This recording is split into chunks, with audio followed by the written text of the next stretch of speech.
Direto da redação, você ouve agora o podcast Outra Visão. Apresentação, Paulo Cunha.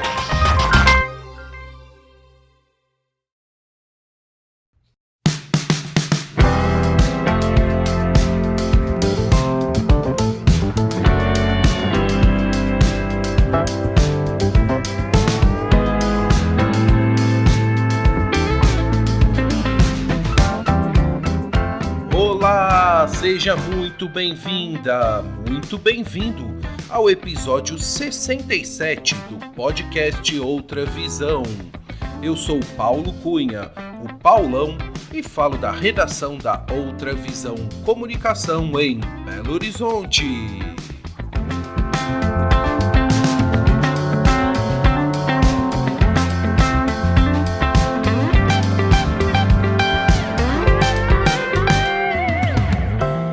A nossa entrevistada é uma profissional de desenvolvimento humano, coaching de negócios e vida, coaching de equilíbrio energético, fundadora da Deep Change Coaching e idealizadora do Oxitocinas, comunidade de mulheres que querem criar algo positivo, engrandecedor, não só para si mesmas, mas também para os seus negócios, famílias, amigos e para o mundo.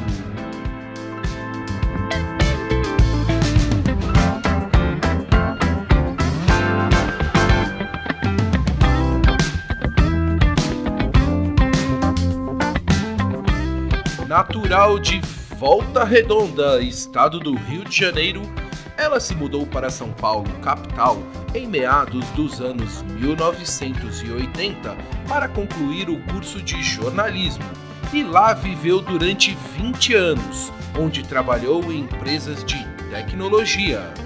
Em 2008, seu marido foi convidado para trabalhar na Califórnia e a família, incluindo os 2 filhos com 7 e 4 anos na época, se mudaram para os Estados Unidos para uma vida totalmente nova. Em 2015, veio uma nova mudança. A família partiu da ensolarada Califórnia para os Alpes suíços e foram viver na charmosa cidade de Vevey, à beira do Lago Léman.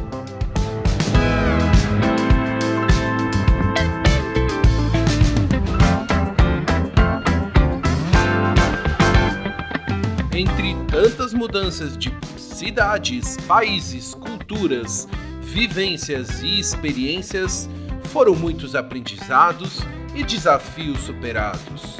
Durante a nossa conversa, ela contou como foi a primeira mudança de país, relembrou seu período em São Paulo e a rotina agitada do mundo corporativo e explicou como nasceu o seu interesse em trabalhar com desenvolvimento humano e coaching de negócios e vida, falou sobre a plataforma Oxitocinas, criada para as mulheres que se reinventam e, como não poderia deixar de ser, deu uma verdadeira aula sobre a importância de nos cuidarmos e reconectarmos com a nossa melhor versão.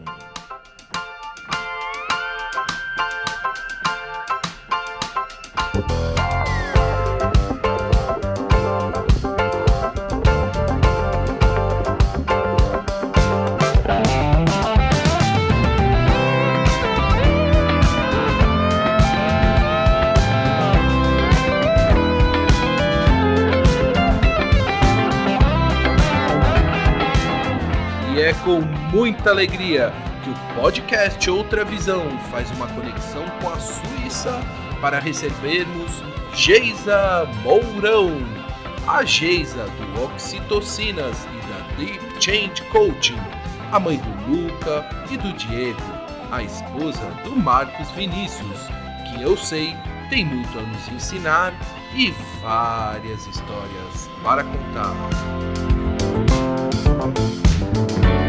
Acompanhe a entrevista.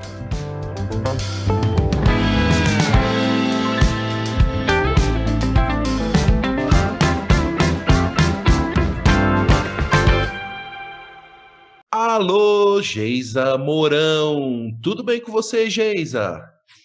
Tudo, Paulo. Que prazer estar aqui contigo. Que prazer estar aqui com seus ouvintes. Geisa, seja muito bem-vinda ao podcast Outra Visão. É com muita alegria que eu te recebo aqui para a gente bater um papo bem descontraído, tá? Muito obrigado por aceitar o convite e por prestigiar esse podcast. Geisa, eu gostaria de saber de qual cidade você está falando, no Brasil ou no mundo, neste dia 31 de maio de 2021. Onde você está, Geisa? Vamos lá, câmbio. Eu estou aqui em Vevey, que é uma cidade na Suíça, que fica na parte francesa da Suíça. Porque a Suíça tem a parte francesa e a parte alemã. Eu estou na parte francesa. Você está mais ou menos a quantos quilômetros ou quanto tempo de distância, por exemplo, de Zurique, que é uma referência? Isso, eu estou a 100 quilômetros de Genebra e estou mais ou menos a uns 250 quilômetros de Zurique. Sim, vamos sim, com um solzinho gostoso, coisa que não é tão comum aqui, mas começando já no meio da primavera e agora já esquentando melhor aqui, um pouquinho mais para gente. Ah, que legal. Geisa, então é o seguinte, antes de eu começar a te perguntar sobre o seu trabalho na Oxitocinas e no Deep Change Coaching, eu quero começar a nossa conversa você me contando um pouco da época que você ainda morava no Brasil. Porque eu sei que você hoje está morando na Suíça, mas já morou nos Estados Unidos, mas antes dessa mudança de país, você é formada em jornalismo, tem pós-graduação em marketing, trabalhou muito tempo no mundo corporativo na área de tecnologia. O que você podia relembrar aqui para mim, para os nossos ouvintes, e contar sobre esse seu período ainda no Brasil? Maravilha, maravilha. Bem, eu sou de Volta Redonda, uma cidade operária do Rio de Janeiro, e eu com 19 anos eu fiz jornalismo. O meu sonho desde pequenininha era ser jornalista para eu mudar o mundo. Eu queria melhorar o mundo. Sabe aquela visão bem romântica do jornalismo, né? De realmente mudar o mundo, de colaborar com o mundo. E aí eu fui crescendo e comecei a fazer jornalismo. Só que quando eu peguei a minha transferência para São Paulo, Paulo, eu eu fui meio que não fugida de casa, mas assim, meu pai falou o seguinte: olha, eu não vou te proibir, mas eu não vou te ajudar em nada. Então, qual foi o meu plano? Eu guardei dinheiro durante as minhas férias, eu tinha um trabalho em Volta Redonda. Se desse certo, eu iria ficar em São Paulo. Se desse certo, eu iria transferir a minha faculdade, arrumar um trabalho e arrumar um local para ficar. Então, em um mês eu tinha que fazer tudo isso. E eu fui me preparando. Eu fiz uma carta, eu fiz várias cartas para algumas faculdades particulares e tentei aquelas vagas adjacentes da USP. O que são vagas adjacentes?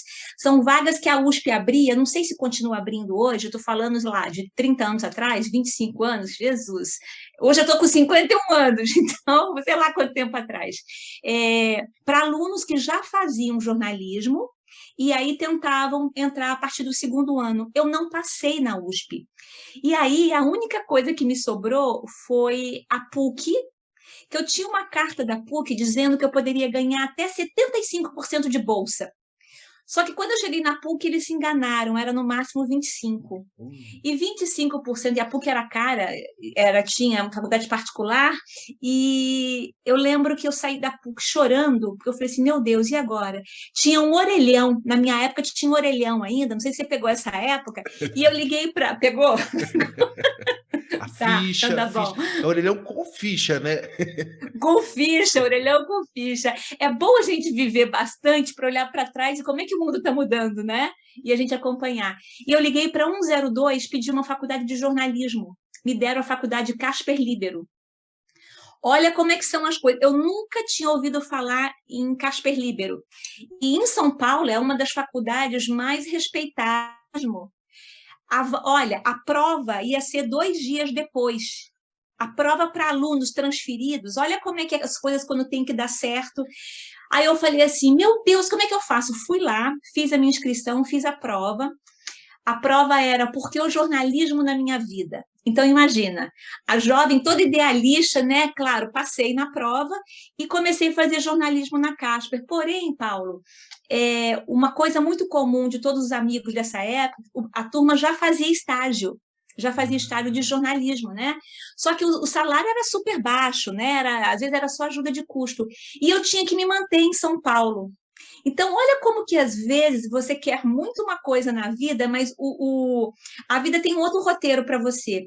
Eu entrei na área de tecnologia, vendendo projetos de TI, onde eu não tinha a mínima ideia do que era. Estamos falando aí da reserva de mercado ainda, só tinham computadores nacionais. Fui crescendo nessa empresa, é, fiz um pezinho de meia, porque nessa época a área de tecnologia a gente ganhava boas comissões, se você, né, eram projetos que demoravam anos às vezes.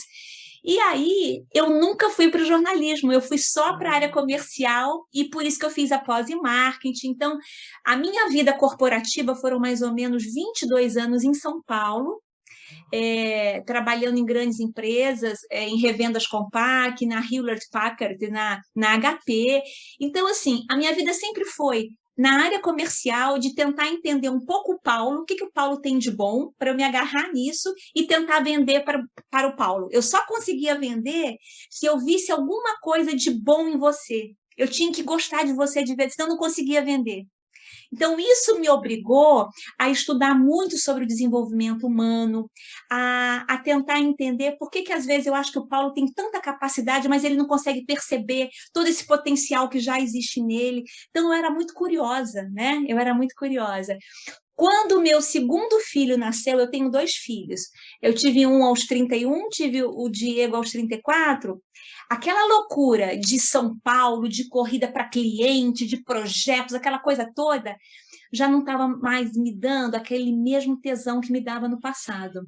Eu já estava sentindo falta de aprender a ser mãe. Então, eu comecei a direcionar a minha carreira para o desenvolvimento humano. Então, eu fiz alguns cursos na Fundação Getúlio Vargas, fiz alguns cursos ligados à minha própria pós em marketing. A matéria que eu mais amei na vida foi fator humano como diferencial competitivo. Eu falei assim, gente, é isso que eu quero fazer. Então, eu comecei a dar uma direcionada para trabalhar sempre com o desenvolvimento humano, para incentivar as pessoas a buscar esse potencial dentro delas, que muitas vezes a gente até percebe que tem, mas não sabe como colocar para fora. Nessa época, eu tinha decidido que eu iria pedir demissão, ia trabalhar como consultora, ia ganhar menos, e tudo bem. Só que o meu marido recebeu uma proposta em multinacional, convite em multinacional não é muito um convite, é meio que, né, você tem que pegar. Só que era um lugar maravilhoso, que era a Califórnia. Então, assim, o meu sonho era estudar na UCLA, na Universidade da Califórnia, quando eu não tinha um puto no banco aos 18, 19 anos.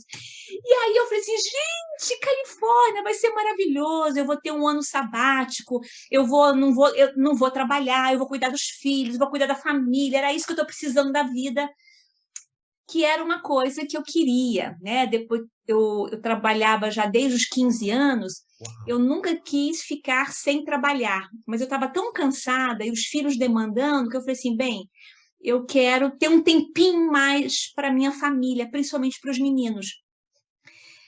Só que quando eu cheguei na Califórnia, Paulo, imagina, eu era uma executiva de salto alto de São Paulo, acostumada a fazer e acontecer, e aí eu virei dona de casa. Aí eu fui lavar, passar, cozinhar, aprender o inglês, porque assim, eu fazia inglês, todos os cursinhos possíveis que você falar para mim, eu já fiz em São Paulo. E nunca aprendi o inglês. Você estuda e não passa do the books on the table. Sabe como é assim? Cheguei lá na Califórnia, o marido, ele com a vida dele, né, o serviço dele, então eu tive que adaptar as crianças na escola, tentar alugar casa, e ver médico, e tudo numa língua que você não dominava. Então, quando a gente fala sobre morar fora, às vezes as pessoas têm um pouco de romantismo da coisa. Nossa, virou madame, né? Virou madame, está fazendo nada.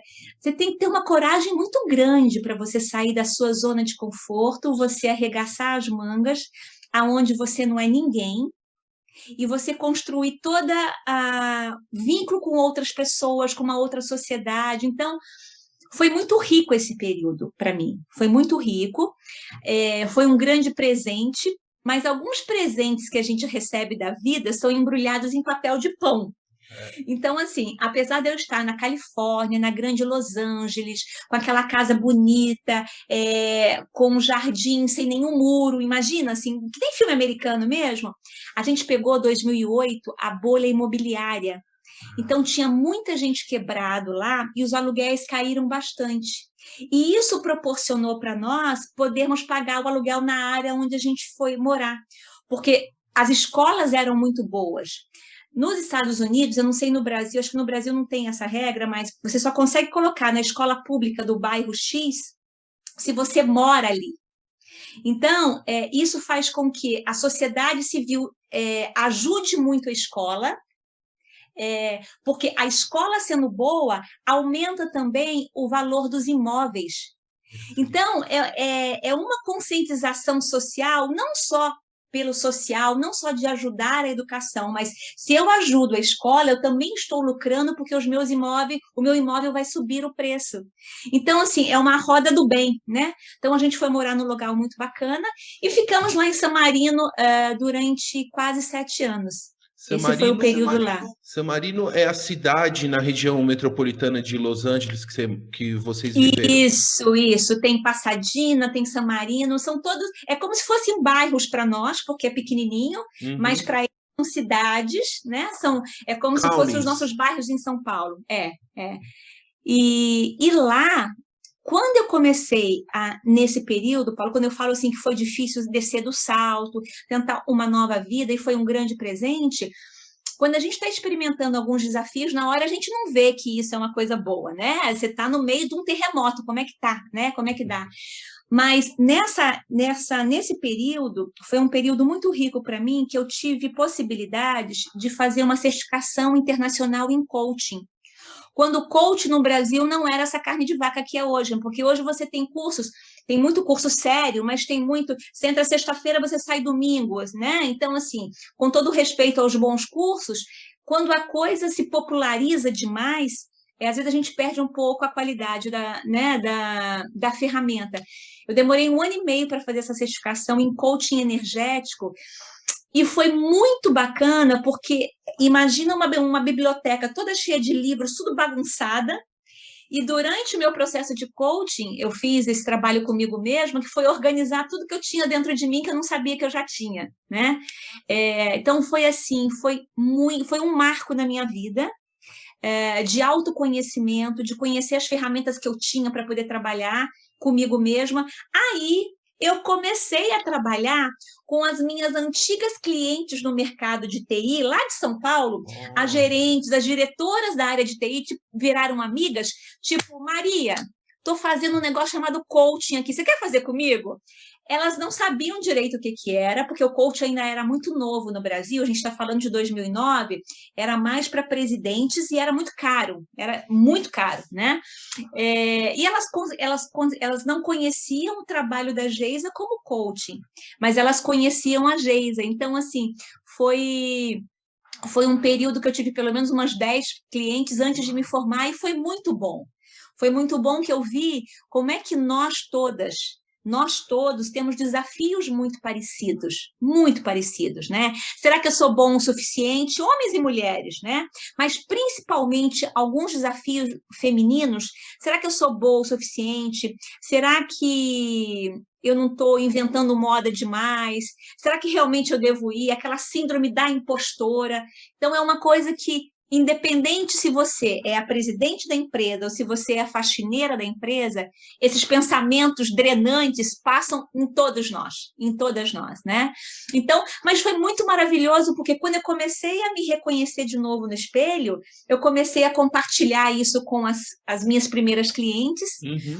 Quando eu criei o primeiro curso online, que foi Transmutando a Sua Energia, em 2012, eu não entendo nada de tecnologia, viu, Paulo? O meu perfil é de criar conexões, eu gosto de conversar, eu gosto de saber o que você gosta. Então, meu negócio é relacionamentos, né? Então, eu tive que aprender muita coisa de bastidores para entender como é que a tecnologia funciona, como é que eu vou chegar até o Paulo, que está lá no interior do Pará, que está lá no interior de Minas, que está lá, entendeu? isso foi muito importante para mim, porque eu tive que desenvolver outras habilidades.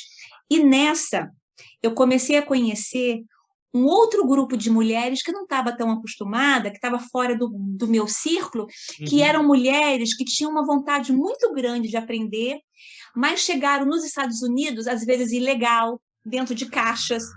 Foi uma outra realidade, porque como o coach não era tão barato, quando eu fui para a internet fazer cursos em 2012, consegui baratear, então eu dei acesso também para um outro grupo de brasileiras que estavam lá em Los Angeles. Perfeito.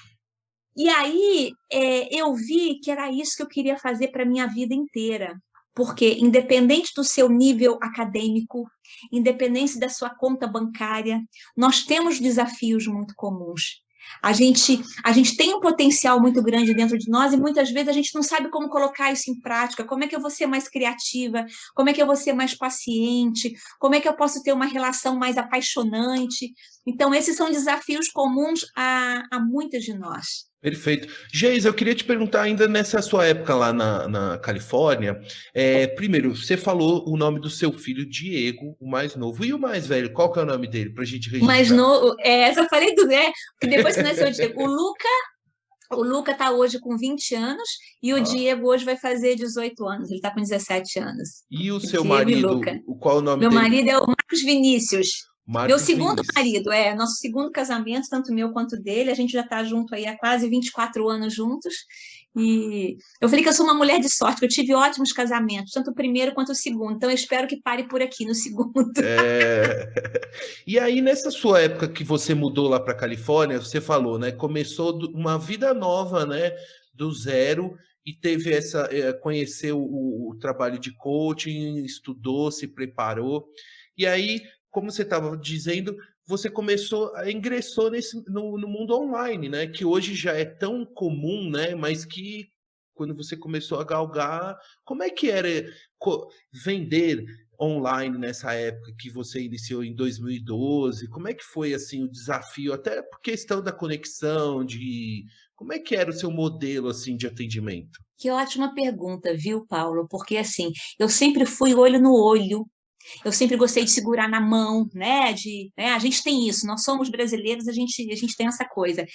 A minha certificação em coaching, que demorou 1 ano e meio, nós tínhamos 5 ou 6 encontros ao longo do ano, que entrava numa sexta-feira e saía domingo. Acho que a Aham. gente teve uns 5 ou 6 encontros, mas eu tinha muita aula por telefone, não era nem vídeo, Olha, por telefone, e conference nós tínhamos, eu estou call. falando aí de 2009, hein? Ah, E aí, olha como que às vezes uma coisa ruim acaba te trazendo, te obriga a desenvolver outras habilidades.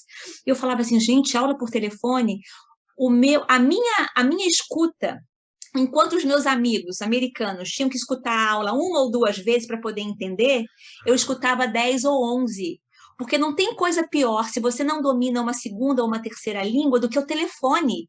É muito duro, é é. muito duro. E aí desenvolveu o que? A humildade, a paciência de saber que as coisas não são na hora que você quer. Porque, assim, claro, você quer escutar uma aula, você quer já entender tudo. Eu escutava 8, 9, 10 vezes. Então, Porque você isso me podia gravar proporcionou. a aula, isso? Você podia gravar esse conference Podia call? gravar a aula, era E- tudo disponível. Tudo que a gente já tem hoje no Brasil era tudo disponível num link e que você podia escutar depois. A aula era gravada ao vivo, todo mundo junto, fazendo as perguntas ali, e depois você podia escutar. Então, eu escutava muito e os meus principais clientes estavam no Brasil. Então, eu atendia muito via Skype. Uhum. Então, como eu tive todo um treinamento muito online, e nos Estados Unidos eu comecei a seguir alguns mentores que davam muitas palestras online, muitos seminários, muitas coisas gratuitas e muito boas, e para mim era um exercício para o inglês também. Então, já caiu no meu sangue isso, né? Só que olha como é que são as coisas. Isso era muito novo ainda para o Brasil, o atendimento via Skype eram mais os amigos dos amigos que me procuravam, não era uma coisa aberta assim, né? Ah, ok. Tá? Uhum. O curso que eu fiz lá era um curso, teve 2 versões, eram mais ou menos 30 alunos, todos eram brasileiros nos Estados Unidos, porque não era tão comum para a gente ter o hábito de fazer um curso online. Para quê? Para que eu vou fazer isso? O que a Geisa pensou? Quando nós ainda, aí a gente deu um salto, quando a gente teve a proposta de vir para a Suíça, eu imaginei, vou chegar na Europa, vou me profissionalizar muito mais, vou escalar, vou ser a nova Oprah Winfrey vendendo cursos online. Paulo, sabe o que aconteceu? Eu cheguei aqui na Europa, na Suíça, em 2015, as pessoas nem abriam e-mail. As pessoas não tinham a cultura de se logar, existia até um preconceito em relação a redes sociais. Uau. Porque você pode estar... a imagem que eu tinha, tipo assim, você está se... Tudo é muito superficial, você não está tendo contato humano, eu não tenho Facebook, eu não tenho isso e tal. Toda essa nossa cultura, a gente tem muita cultura americana no sentido de estar plugado, né? Cursos online. Aqui era até preconceito, as pessoas não gostavam. Olha só. E aí, assim, foi um balde de água gelada em mim, né? Porque para quem estava querendo fazer o seu negócio, bem, já que eu comecei lá em 2012, eu estava fera, estava craque. As pessoas não tinham o hábito de assistir uma aula online, de fazer um papo, alguma entrevista online. Então, foi um choque bem grande para mim. E aí, o que eu fiz? Eu não sei se eu já estou pulando para a Suíça, né? Eu posso continuar contando? Pode, tudo bem? Claro. Não, eu ia emendar até te perguntando da Suíça, dessa... Tá. Tô adorando. E eu chegando aqui na Suíça, foi assim, foi um choque cultural muito grande, porque você sair do subúrbio da grande Los Angeles, com 2 filhos adolescentes, e vir para uma cidadezinha pequena suíça, é um choque. O jeito de viver deles é muito diferente. É muito diferente. Só um parênteses, seus filhos estavam com que idade quando houve essa mudança? 13 e 11 anos. Uma idade. Tinha 13 e o outro tinha... um já era adolescente, o outro era pré-adolescente. E aqui na Suíça tem uma coisa, Paulo, que aí foi a gota d'água, foi a gota d'água no sentido assim, de ser muito mais desafiante do que o normal. Quando as crianças estão mais ou menos na 7ª ou 8ª série, você meio que tem que definir, você tem que escolher se você vai fazer um curso técnico ou se você vai fazer uma faculdade. Por que isso? Aqui na Suíça, a diferença de salário não é tão grande entre um engenheiro e um mestre de obras. E o que isso causa na prática? E o engenheiro tem que estudar muito, é muito mais exigido. Então, muita gente faz a opção de fazer um curso técnico que não é tão difícil, teoricamente, né, comparado com o curso de engenharia. E aí você vai conseguir comprar a tua casa, você vai ter uma vida de classe média razoável. Então, você não tem que se matar de estudar. Só que, isso aqui na Suíça, quando nós chegamos, e aí para você seguir para uma universidade, o estudo é muito mais, como é que eu poderia dizer? É muito mais forte no sentido, te cobram muito mais do aluno do que aquele estudante que vai fazer um curso técnico. E como nós não sabíamos e nós não sabemos o que a gente ia fazer da vida em termos de futuro, assim, eu queria que os meus filhos fizessem uma universidade. Tá certo que hoje está mudando, né? Hoje eles querem ser milionários youtubers ou então querem fazer outra coisa. Mas, enfim, vocês vão fazer uma faculdade, né? A minha geração, a nossa geração, é uma geração assim. Porque se você sair da Suíça, se você for para a Inglaterra, se você for para os Estados Unidos, é importante um 3º grau. Né? Sim. Não sei se isso é tão verdade hoje, mas assim, pelo menos era o que a gente queria. Então, foi muito difícil porque eles não tinham nem o português como língua básica. A gente fala português em casa, mas eles saíram com 5, o Luca tinha acabado de fazer 7, o Diego ia fazer 5 ainda. Uau. Então, o português deles, a gente só fala em português em casa, mas eles não estudaram português escrito, né? Então, assim, às vezes sai um nós vai, nós vem. Ou então eu falei assim, Diego, senta aqui. Eu lembro que ele falava assim para mim quando ele era pequenininho, mamãe, quem canta quem sing essa song? Quem canta essa canção? Quando a gente estava no carro. Então, quem tem filhos fora do país e você cria o filho meio que bilíngue, é muito doido. Porque, assim, ele usa a linguagem. Quem sing essa song? Quem está cantando essa música, né? Aham. Então você tem que se acostumando com isso. E quando eles chegaram aqui, se eles tivessem o português, o francês seria mais fácil, porque a base é o latim. Sim, sim. Eles tinham o inglês como língua básica, né? Então, assim, e eles tinham que aprender o francês e o alemão. Você já imaginou? Uau! É. Assim, foi muita coisa, foi muito choque. Então, o meu primeiro ano aqui foi assim, não existia a Geisa. O meu foco principal era adaptar essas duas criaturas humanas, Luca e Diego, na escola pública, que é uma escola muito boa. Então, de novo, viemos morar numa cidade onde tinha uma boa escola pública e tal. Diferente dos Estados Unidos, aonde se você não eles fazem uma questão muito grande do pai integrado com a escola. Então, se você não é voluntário, você é até mal visto. E eu morria de vergonha de ser voluntária na escola, porque tinha voluntária como ler inglês na biblioteca. Eu morria de vergonha do meu sotaque, morria de vergonha. O único trabalho como voluntária que eu não tinha vergonha era no Circle Drive, que era onde as crianças, onde os pais deixavam as crianças no círculo. Eu só abria a porta e falava Good morning! É. Aí era só isso. Então eu não me sentia envergonhada. Depois eu fui melhorando, mas enfim, o início foi bem isso. Aqui na Suíça era o contrário. Os professores eram os deuses dentro da sala de aula, super respeitados, mas a família, essa é a minha experiência, tá? Pode ser que outras pessoas que vivam aqui, que estudem em escolas internacionais, tenham outra experiência, mas a minha experiência com a escola pública suíça, os pais que procuravam a escola nem eram tão bem-vindos, porque a imagem que os professores tinham, que os pais iriam reclamar. Eu lembro que parecia que eu estava falando um palavrão quando eu convidei alguns professores para tomar café comigo. No intervalo deles, tinha tipo uma cafeteria bem do lado da escola. Você poderia tomar um café comigo?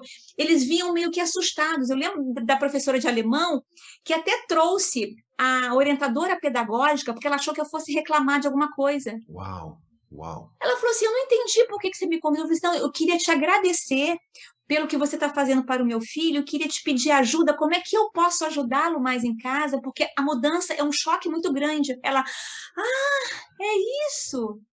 Eles não estão acostumados com os professores. Então, assim, é tudo muito reservado. Então, o primeiro ano foi muito difícil. Os dois hoje, graças a Deus, estão super bem.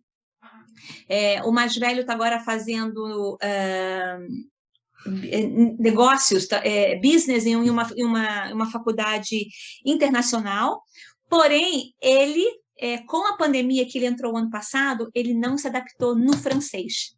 Uau. Então, ia te perguntar o seguinte, Geisa, na escola dos meninos, do Luca, né, e do Diego, Do Luca e do Diego. Eles aprenderam, então, o francês e o alemão Francês e o junto, alemão. na mesma grade, né, Na mesma grade, só que o primeiro ano deles, o reforço que eles tiveram, um suporte adicional, foi só no francês. Perfeito. Eles não eram tão cobrados no alemão. A partir do segundo ano, não. Aí eles já eram bem cobrados.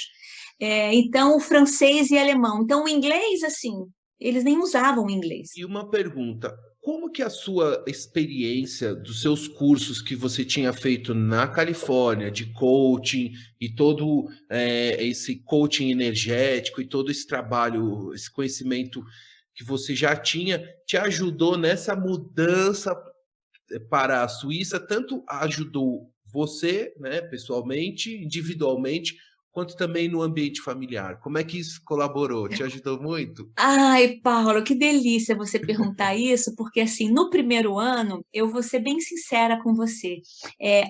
O meu objetivo era a família, né? Então, assim, meu objetivo era a família. Só que quando a gente não olha para a gente mesmo, a gente paga uma conta lá na frente.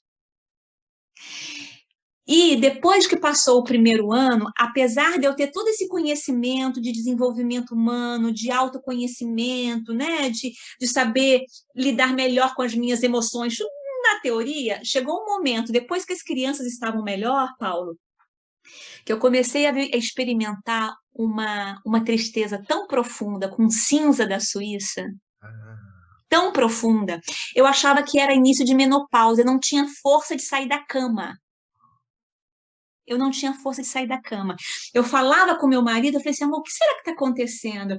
E tem coisas assim que a maneira que vocês lidam com isso, com mudanças, vocês homens, e nós mulheres, é muito diferente. Então eu falava assim, gente, será que é porque eu estou aqui? O que está acontecendo? Eu não sabia o que estava acontecendo comigo. Quando eu cheguei no médico, no ginecologista, ele falou o seguinte, doutor, por favor, me pede os exames disso, disso e disso, que os meus hormônios devem estar no pé, porque eu não tenho ânimo para nada. Quando eu fiz os exames e não deu, estava tudo normal, ele falou assim, você é a primeira mulher que eu falo que não está na menopausa e você está triste. Eu falei assim, doutor, então tem alguma coisa errada comigo, porque eu não tenho força. Eu me olhava no espelho, Paulo, eu tinha que fazer uma força muito grande para eu continuar fazendo as minhas atividades diárias. Na verdade, o que estava acontecendo comigo? Eu estava entrando em um processo de depressão. Eu nunca fui, eu fiz terapia há muitos anos, e na minha vida, uma das coisas que me obrigou a me conhecer melhor foi porque eu nunca pude tomar nenhum remedinho tarja preta. Sabe um sossega-leão que às vezes a gente toma para sossegar um pouquinho? Eu nunca me dei com esses remédios, nunca, nunca. Eu parecia um zumbi. E aí eu fui obrigada a tentar me conhecer mais sem os remédios, sem a ajuda dos remédios. Sem ajuda de nenhum remédio tarja preta, tal. Eu lembro que na época de executiva em São Paulo, eu chegava num neurologista, doutor, estou muito ansiosa, tem que bater muitas cotas, dá um remedinho para mim.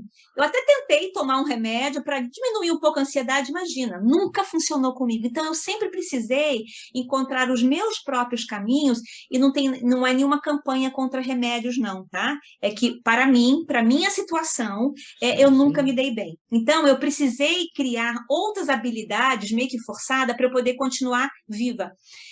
A minha gota d'água foi quando a gente vive numa região muito bonita.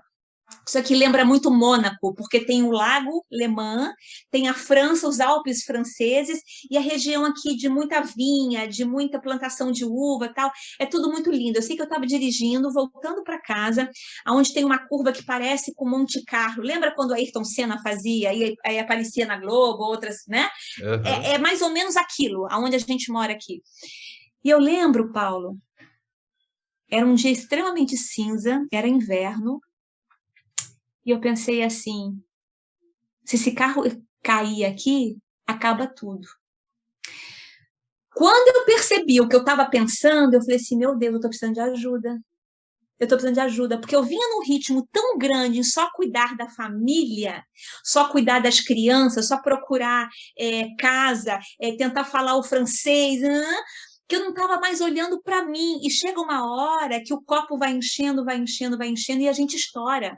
Então, assim, por isso que o meu trabalho é muito assim, vamos estar presentes em o que você está sentindo, como é que você está se percebendo, o que está sendo legal, o que não está. Está com raiva? Então vamos sentir essa raiva. Não dá para colocar nada embaixo do tapete, porque chega lá na frente a coisa fica pior. Então, respondendo a sua pergunta, não é porque eu já tinha toda aquela bagagem, eu acho que me deu um jogo de cintura muito melhor e maior para lidar com a diferença de cultura, para saber que eles não eram nem piores e nem melhores do que eu. Eles só eram meio que diferentes. Então, para diminuir os nossos pré-julgamentos, porque aquilo que é diferente da gente, a gente tem uma tendência muito... o Paulo fala diferente que eu. Será que o Paulo é legal? É uma coisa meio que cerebral mesmo. Sem querer, a gente está julgando. Sim. A gente tem a tendência de gostar de quem é parecido comigo. Então, aquilo que é meio diferente, eu não tenho tanta empatia. Então, toda a minha formação em coach energético me deu uma bagagem muito grande para eu poder entender melhor o outro. Agora, quando eu só cuidei do outro e eu estava esquecendo de alguém que era tão importante quanto que era eu mesma. Aí, Paulo, aconteceu uma coisa muito interessante, que quando eu comecei a perceber o que estava acontecendo comigo, aí sim eu comecei a colocar na prática mais conscientemente tudo aquilo que eu sabia. Tá bom, Geise, então vamos valorizar um passinho de cada vez. Vamos lá? O que você vai fazer hoje para você? né? Quando meu marido, por exemplo, tirava sarro brincando, e compartilhando com ele, eu lembro que uma vez ele falou, Geizinha, mas nós não estamos na Síria com bombas, por exemplo. Porque a gente que vive fora do país e que não se sente bem, você está num país de primeiro mundo. Eu falo que eu estou deprimida na Suíça, mas você não sabe que você não tem bala perdida, você não tem assalto, você não tem não sei o quê. Você nem se dá o direito de também ter as suas próprias dificuldades. A gente tem dificuldade, sim. As pessoas têm um jeito muito diferente aqui de conviver. Tudo é muito mais distante, tudo é mais frio. Que saudade que eu tenho, a coisa que eu mais adoro quando eu volto para o Brasil é encontrar alguém na caixa do supermercado e já contar a vida inteira, a pessoa já conta a vida inteira. A gente é assim, não é? Imagina que aqui... Ô, Geisa, tem uma pergunta enviada aqui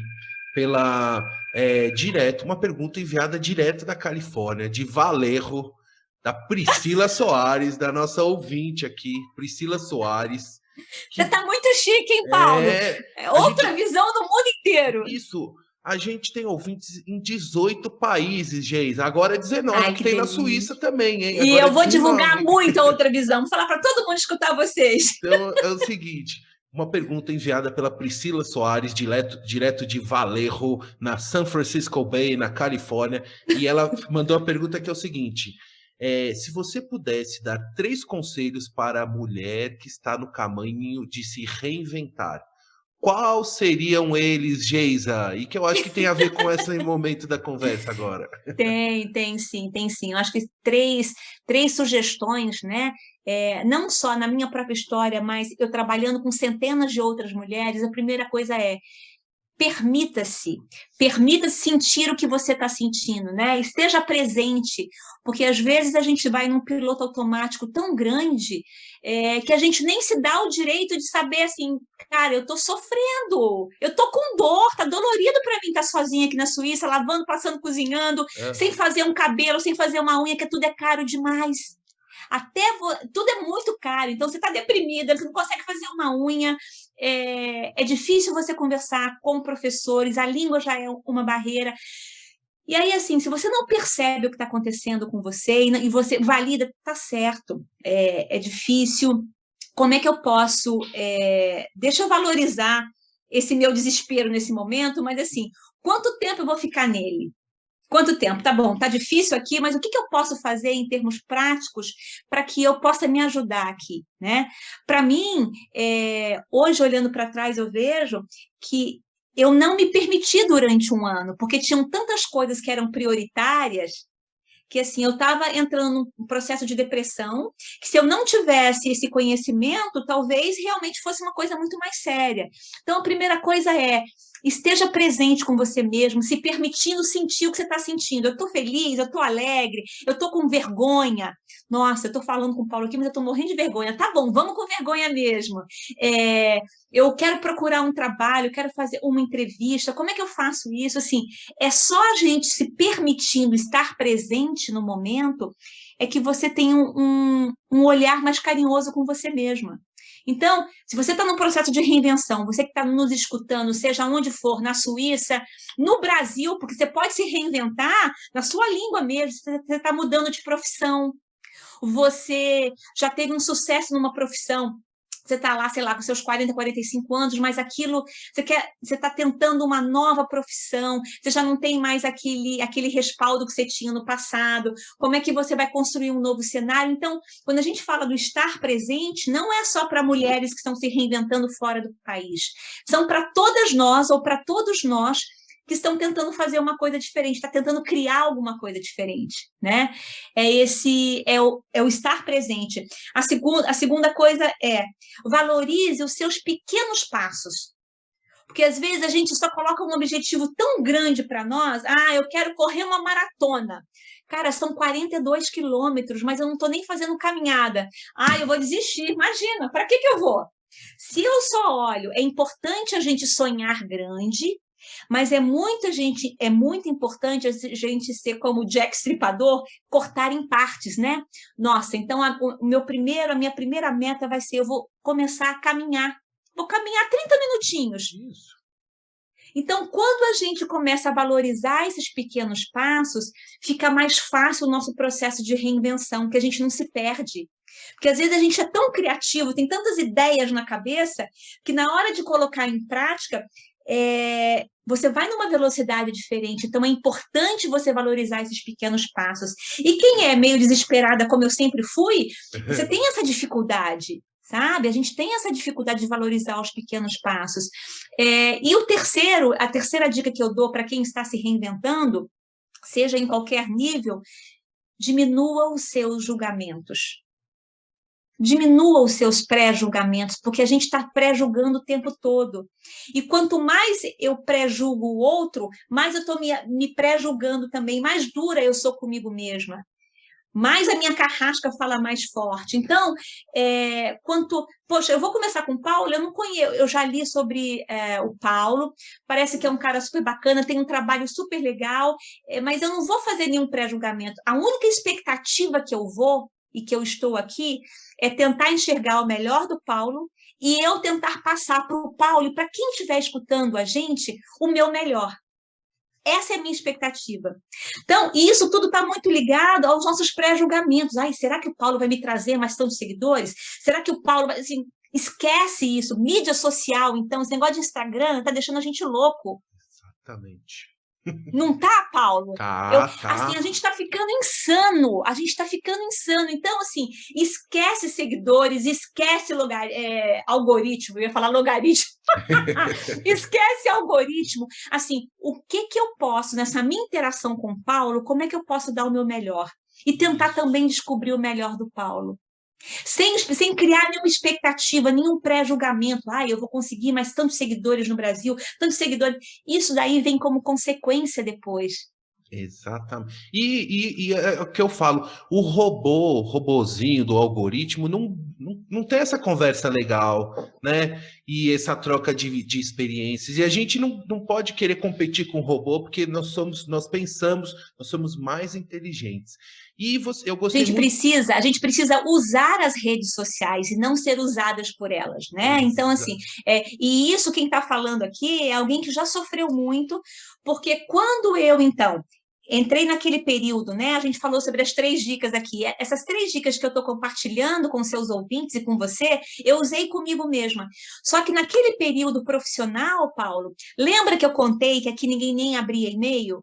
Lembra que eu contei que o que eu comecei a perceber? Quando eu comecei a tentar me reconhecer no espelho, nossa, Geisa, então tá bom, então vamos passo a passo agora. Eu comecei a falar, eu comecei a compartilhar. Você só me pediu 3 passos, mas talvez eu te dou uma quarta sugestão compartilhe, não fique sozinha. Você não está sozinha. Aí eu comecei a ter a coragem de levantar o dedo e falar assim, gente, eu estava quase entrando num processo de depressão do cão e eu estou agora tentando fazer um trabalho comigo para eu não entrar. Eu tinha vergonha de falar isso, até com as amigas próximas. Quando eu comecei a deixar a vergonha de lado, você sabe o que eu mais escutei aqui, Paulo? Eu também estou assim. Você conhece a fulana tentou suicídio. As coisas aqui na Suíça é tudo abafado, ninguém falava nada, todo mundo tinha vergonha. Aí, nesse período é que me veio o clique. Eu tinha, dentro do meu trabalho profissional, eu tinha uma coluna no meu site na qual eu entrevistava mulheres que me inspiravam, chamava oxitocinas. Oxitocinas são os hormônios que nós mulheres produzimos quando a gente está no trabalho do parto, quando a gente amamenta, mas que em 2009 eu comecei a ler lá alguns estudos da UCLA, que quando, principalmente as mulheres, os homens têm outro tipo de conexão, os homens também produzem oxitocinas, mas quando nós mulheres, quando a gente conversa de um jeito mais empático, quando a gente dá colo, quando a gente está recebendo o colo, a gente também produz oxitocinas, numa quantidade absurda. Aí, qual que foi o meu trabalho final? Como é que eu, através do meu trabalho de coaching, iria ajudar mulheres brasileiras espalhadas pelo mundo e no Brasil a produzirem mais oxitocinas? Então, era uma coluna dentro do meu site. Quando eu comecei a falar isso, e eu vi que tinha muitas mulheres na mesma situação que eu, o que que eu fiz? Você conhece a plataforma TED Talks? Sim, sim, Conhece? sim. Aquelas palestras, né? Eu acompanho o TED Talks há mais de 20 anos. O meu sonho era criar pequenas palestras com mulheres que tiver, mulheres faxineiras, mulheres advogadas, mulheres donas de casa, mulheres presidentes, mulheres, todas as mulheres, para que elas pudessem compartilhar um pouco dos bastidores delas, das conquistas, dos medos. Aí eu tive a ideia de criar uma plataforma colaborativa que na verdade era o meu trabalho profissional, mas já que as pessoas não estavam acostumadas, eu vou trabalhar como voluntária. Então, se eu conhecesse o Paulo, Paulo, você é muito interessante para vir falar para a gente sobre essa tua experiência, vem para cá. Nós criamos um movimento aqui na Suíça chamado Oxitocinas para Mulheres que se Reinventam, desde 2017, que é todo o meu trabalho voluntário. Então, o meu trabalho era identificar quais eram as mulheres que também acreditavam na colaboração, que se dispunham a colaborar e que a gente também pudesse criar visibilidade para o que elas estavam fazendo, porque a grande parte eram empreendedoras, pequenas empreendedoras. Aham. Então, oxitocinas, eu fui muito criticada a partir do segundo ano, Ó, quando eu falei assim, Geis, esse trabalho não é só para mulheres, é para homens também. E a gente só consegue criar a oxitocinas porque os nossos homens, os nossos parceiros, os nossos filhos também ajudam. Porque a gente tem um grande encontro anual. O primeiro encontro foi com 90 mulheres, o segundo foi com 250 mulheres, o terceiro a gente ia chegar a 350, mas foi no dia da Grève des Femmes em Genebra. Nós só tivemos 220 e as mulheres chegaram assim, caminhando, porque já não tinha mais ônibus. Imagina você preparar um evento com um ano de antecedência, você não saber que era no dia de uma greve, que ia hum, ficar sem trem, sem ônibus, as pessoas chegavam quase de cipó, e mesmo nossa. assim a gente conseguiu 220 pessoas. Então, e as famílias é que ajudavam a gente, né? Então, nós tínhamos médicas fazendo as palestras e foi assim, foi um grande marco para mim, foi através do meu desafio pessoal, quando eu quebrei a minha vergonha de falar, de ser um pouquinho mais vulnerável e falar assim, gente, tá duro para mim aqui sozinha, tá duro para mim aqui nesse cinza. Outras mulheres também falaram, para mim também tá. Eu falei, então como é que a gente pode se ajudar? Então, foi isso que Perfeito. nós fizemos com a oxitocinas, que já está fazendo 5 anos, e somente depois, só em 2020, o ano passado, em janeiro, que eu senti dentro de mim, Paulo, o meu marido falava assim para mim, Geizinha, quando é que você vai voltar a ganhar dinheiro? Porque era só trabalho voluntário, né? Eu falei assim, amor, aguenta as pontas um pouquinho, porque eu estou estruturando a oxitocinas, é importante, era como se fosse uma missão para mim. Uhum. Era como não, é uma missão para mim, porque de criar um palco para as outras mulheres também brilharem. A partir somente de 2020 foi que eu voltei para o meu trabalho profissional, ganhando, aonde eu criei a mentoria Reconectando com a Sua Melhor Versão. Aí foi um curso online aqui, em janeiro de 2020. Então, imagina só, os meus planos era criar já em 2015, quando eu cheguei aqui na Suíça. Eu só E- consegui profissionalmente em janeiro de 2020. Criei a primeira turma da mentoria Reconectando, com 30 alunas, todas online. Em março veio a pandemia. Eu estava em março no Brasil, com 3 reuniões agendadas com grandes empresas, que o meu objetivo era era levar a mentoria Reconectando para as periferias das grandes cidades e para pessoas e para mulheres que não tinham condições financeiras de fazer esse trabalho de desenvolvimento humano, mas que tinham vontade. E na última semana de março foi tudo cancelado.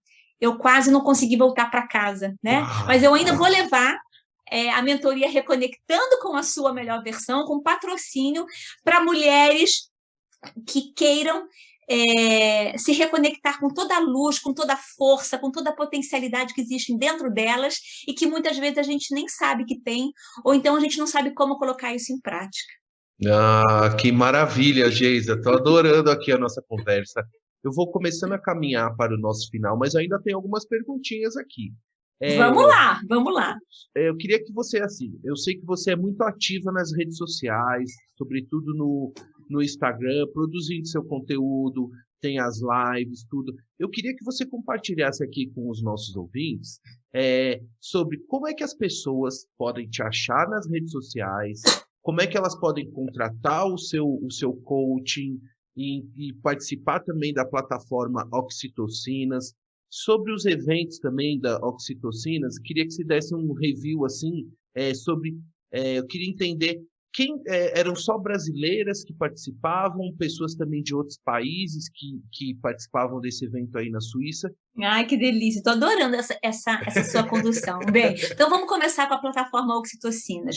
Tudo que é oxitocina são para mulheres que o foco inicial era mulheres brasileiras, mas hoje nós temos mulheres portuguesas, mulheres de Cabo Verde. Então, assim, tudo que é feito em português, né? A gente tem agora um plano na plataforma Oxitocinas de fazer também em francês.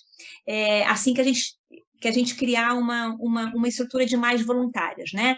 Então, Oxitocinas é Geisa Mourão, _ Oxitocinas é o meu Instagram, Oxitocinas. Eu só tinha o Instagram Oxitocinas, né? E são mulheres, então, brasileiras espalhadas pelo mundo. Nós temos, quem está aqui na Europa, a gente tem um grande encontro anual, aonde a gente faz confraternização, a gente tem teatro, a gente tem dança, a gente tem palestras, a gente tem muito abraço, mas que desde o ano passado a gente não teve condições de fazer isso, né? O nosso primeiro é sempre um tema que a gente trabalha o ano todo, e o nosso grande clímax é um encontro que é sempre em junho, sempre na segunda semana de junho. Nós iríamos daqui a pouquinho ter, esse ano também não vai ter, não tivemos ano passado. O nosso primeiro tema foi Manual de Criação de uma Expatriada, depois o ano seguinte, A Coragem de Ser Quem Você Nasceu para Ser, e o terceiro ano foi a importância dos diferentes movimentos em nossas vidas, o movimento físico, o movimento social, espiritual e o movimento energético. Então eu trago, né, as palestrantes, cada uma falando um pouquinho. Esse ano a gente criou o Diário do Reinventar, que são sempre temas ligados ao autodesenvolvimento, dando dicas para esse pequeno passo. Então, você pode seguir a gente, você que está no Brasil, no Instagram ou no Facebook, Geisa Mourão, _ Oxitocinas. Nós temos lives toda sexta-feira, que é o Papo Oxitocinas, e o meu trabalho profissional, que na verdade acaba sendo a mesma coisa, né, Paulo? A gente só dá nomes direitinhos, porque assim, a Geisa é uma só, né? Então, a Geisa é uma só. A mentoria Reconectando é Geisa Mourão, _ Reconectando. Qual que é a minha principal missão? É poder compartilhar caminhos para que todas nós, mulheres e homens também, para que a gente possa criar um passo a passo para escolhas mais conscientes. E aí, com escolhas mais conscientes, a gente possa viver uma vida de mais paixão e de propósito. Então, eu quero ter a minha abundância financeira, mas o que adianta eu ter abundância financeira a custas do meu relacionamento que está uma porcaria, a custa do meu filho que está precisando de mim, eu não estou lá? Então, assim, o meu objetivo a gente pode ser tudo em todas as áreas, desde que a gente se dedique um pouquinho passo a passo para tudo. Então, é aquele sucesso holístico, é você realmente criar esse passo a passo, né? Então, a mentoria Reconectando, eu acabei de fazer um workshop agora chamado Ouse, porque eu vi que a mentoria demora mais ou menos uns 3 meses. E para o segundo semestre, para outubro, já vai estar sendo criado uma turma, já tem uma turma de espera para a gente fazer em outubro. Uma nova turma de mentoria, tudo online, com grupo privado, onde a gente chora, onde a gente ri, onde as pessoas acessam numa plataforma online, e eu pego na mão, porque assim, só de pensar em plataforma online, para mim, eu já ficava arrepiada, sabe, Paulo? Ai, não vou nem olhar, deve ser muito complicado. Então, eu sei como é que a gente às vezes se assusta quando a gente não conhece.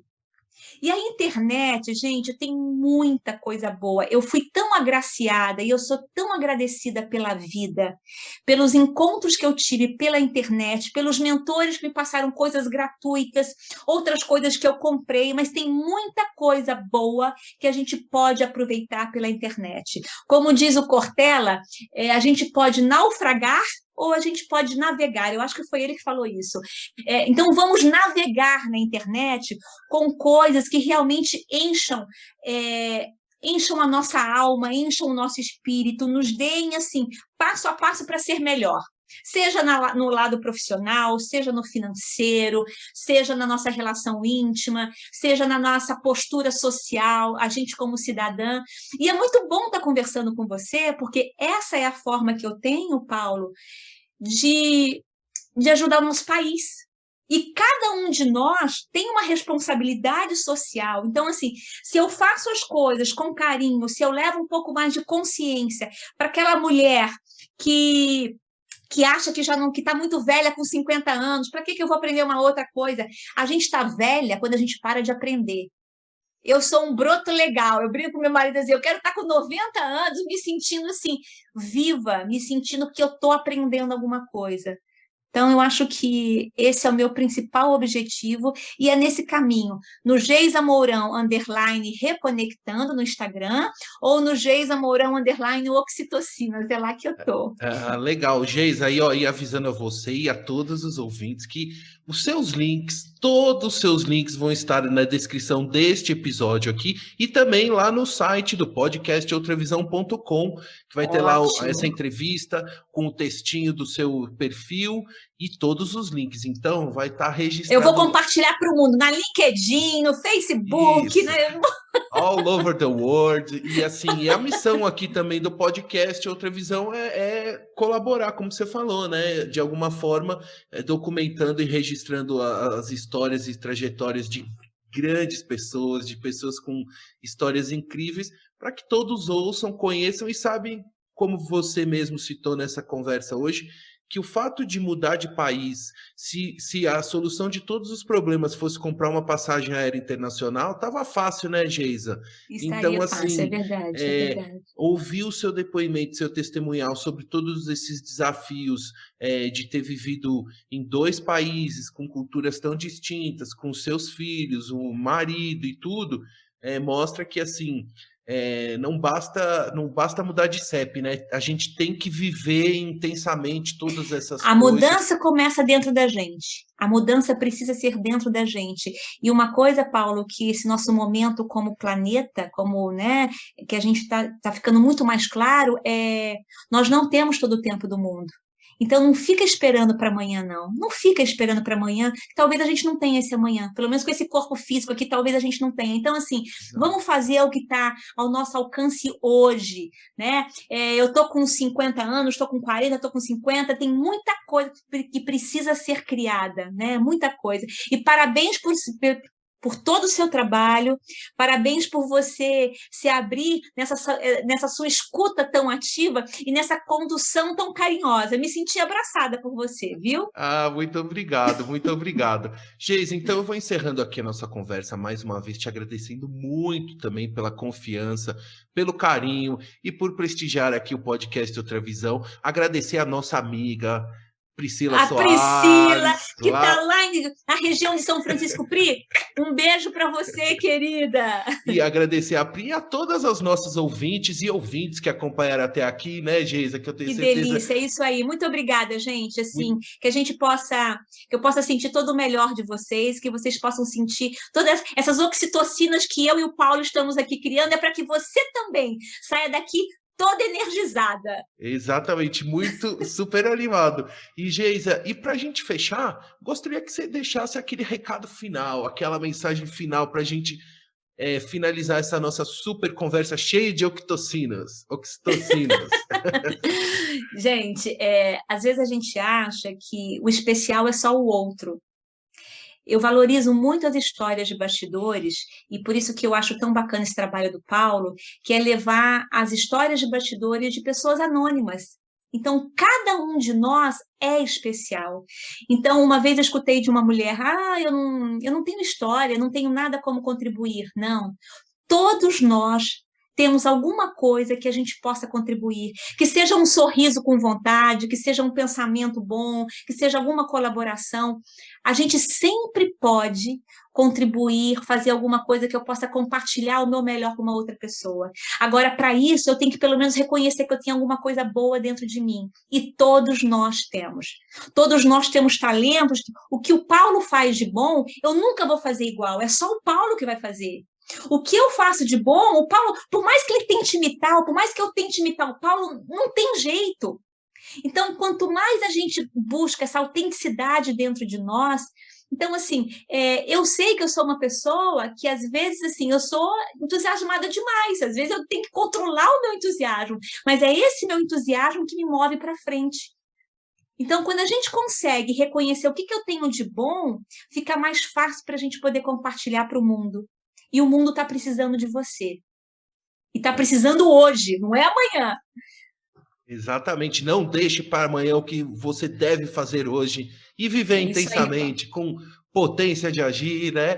E é isso aí. Geisa, muito obrigado pelo carinho mais uma vez. Um beijo para você e para toda a sua família, tá bom? Obrigada, querido. Para vocês também aí em Minas. Beijo para todas vocês. Um beijo, gente. Beijo. Tchau.